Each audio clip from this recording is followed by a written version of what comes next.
AFC নারী champions league খেলার সুযোগ এসেছে বাংলাদেশের 4 ফুটবলারের। সাবিনা খাতুন, মারিয়া মান্ডা, মনিকা চাকমা ও ঋতুপর্ণাকে দলে নেওয়ার প্রস্তাব দিয়েছে ভুটানের club royal Thimphu college FC. BAFUFE ছাড়পত্রের অপেক্ষায় ফুটবলাররা।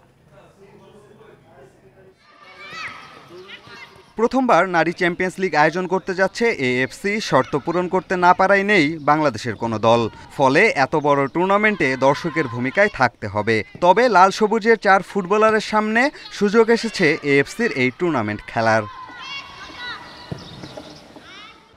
সাব জয়ের পর বাংলার মেয়েদের কদর বেড়েছে। দক্ষিণ এশিয়ার বিভিন্ন দেশে লিগ খেলার জন্য ডাক আসে।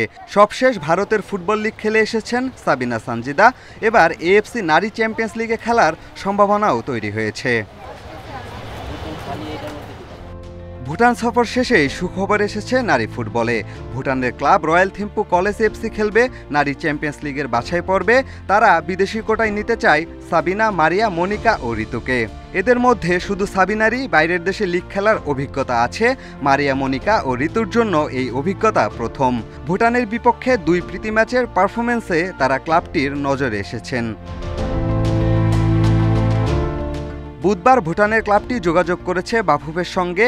বল এখন ফেডারেশনের কোর্টে। তারা সবুজ সংকেত দিলেই থাকবে না বাধা। তবে রোববারের মধ্যেই সিদ্ধান্ত নিতে হবে, কেননা এই সময়ের মধ্যেই চ্যাম্পিয়ন্স লিগ খেলা ক্লাবগুলোর ফুটবলার রেজিস্ট্রেশন সম্পন্ন করতে হবে। প্রাথমিক পর্যায়ে ভুটানের ক্লাবটির প্রস্তাবে ইতিবাচক বাফুফে।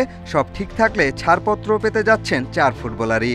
অক্টোবরে সাব চ্যাম্পিয়নশিপের প্রস্তুতি ও আর্থিক বিষয় বিবেচনায় এই সিদ্ধান্ত নেবে ফেডারেশন। এলিট একাডেমির ফুটবলার বিক্রি করে অর্থের একটা অংশ নিয়েছিল বাফুফে। এখানে পুরোটাই পাবে মেয়েরা।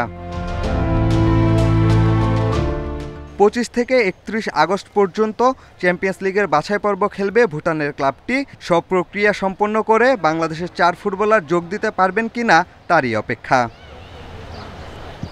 পিয়াস সাহা, ইন্ডিপেন্ডেন্ট নিউজ, ঢাকা।